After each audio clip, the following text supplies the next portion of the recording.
صباح الخير. مين فينا مش بيعشق الفراخ المشوية؟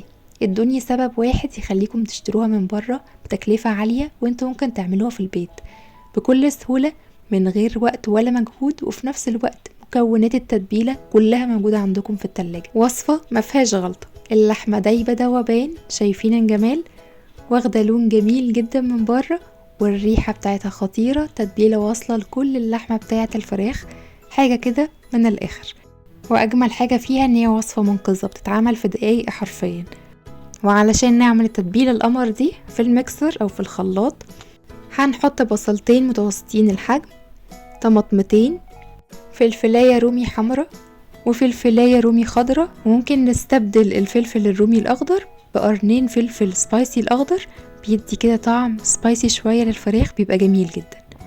وعليهم 3 فصوص توم، معلقتين صغيرين من الملح ممسوحين، معلقة صغيرة بهارات فراخ، معلقة صغيرة مليانة من فلفل الأسود، 5 معالق كبار من الزيت، 2 معلقة كبيرة من الخل الأبيض، عصير ليمونتين، ومعلقة صغيرة ممسوحة من السكر. هنخلط كل المكونات دي مع بعض لحد ما تبقى ناعمة خالص. السكر بيخلي الجلد بتاع الفراخ كده يبقى لونه متكرمل وجميل.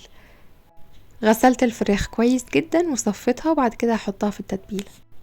علشان ناخد احلى طعم للفراخ، كل ما بنسيب الفراخ في التتبيله وقت اطول، كل ما يبقى طعم الفراخ متشبع من التتبيله ودايب كده وناعم وجميل.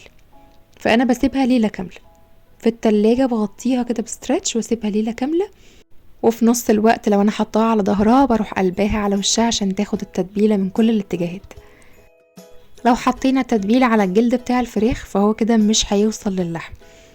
المفروض ان انا بعمل بالسكينة كده فتحات بسيطة تحت الجلد في الصدر بتاع الفرخة، وعلى الدبوس بتاع الفرخة فتحات بسيطة كده بالسكينة، واروح مدخلة جواها التتبيلة بالمنظر ده. كده اضمن ان الفرخة هتشرب من التتبيلة كويس جدا. انما لو حطيتها على الجلد بس يبقى كده ما عملناش حاجة. هغطيها بستريتش وادخلها التلاجة ليلة كاملة، وبعد كده بصفيها من اي تتبيلة فيها، احطها على صينية، ادخلها فرن متسخن قبل كده على درجة حرارة 200 حوالي ساعة ونص او اكتر من كده شوية لحد ما الفراخ تستوي. وكل واحد على حسب الوزن بتاع الفرخة بتاعته. بدخلها الفرن من غير فويل ولا اي حاجة، بتستوي، بتاخد اللون الجميل اللي انتوا شايفينه ده، بتطلع دايبة. قدموها بقى جنب رز بسمتي بالكركم، رز مبهر، او ممكن بقى جنب عيش وتومية، او ممكن كمان تحطوا جنبها مكرونة بالصلصة. كل حاجة جنبها تليق. عايزة اقول لكم ريحتها تجنن، والطعم وكل حاجة فيها حلو، كأنكم جايبينها من بره بأبسط المكونات وبأسهل طريقة. مستنياكم تجربوها وتقولي رأيكم في التعليقات. في كمان وصفات كتير للفراخ على القناة، هحطها لكم تحت في صندوق الوصف، اتمنى تجربوها وتقولي رأيكم.